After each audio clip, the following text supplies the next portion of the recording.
ishchilarimizning kayfiyati yaxshimi? Ishchilar biz bilan ishlayotgandan minnatdor, xursand.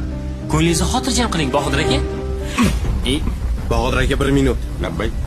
Bular sizga faqat seximizni yaxshi tomonini ko'rsatishyapti. Haqiqiy muammoni sizga aytishmayapti. Nima muammo? Mana bu yerda ishchilar 2 oydan buyon oyligini ola olmayapti. Bizda ham bola chaqa bor, oila bor, och o'tirishibdi axir. Ertalab ishga kelamiz, kechqurun qaytamiz. Shu gap rostmi? Men oylikka qo'l qo'yib bergandim-ku. Pul qo'yib berdingiz shu. Chaynalma. Shu Abdullajon. Nima Abdulla? Abdullajon o'g'lingiz oladilar pullarni. Top Abdullani. Bor. Xo'p.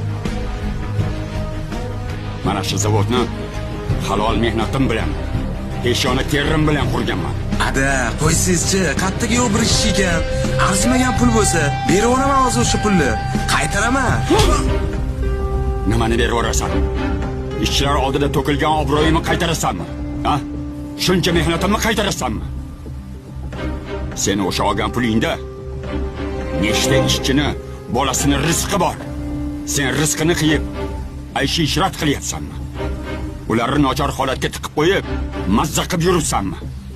Yaxshilab eshitib ol. Ulfating ola qarg'a bo'lsa, yemishing go'ng bo'ladi.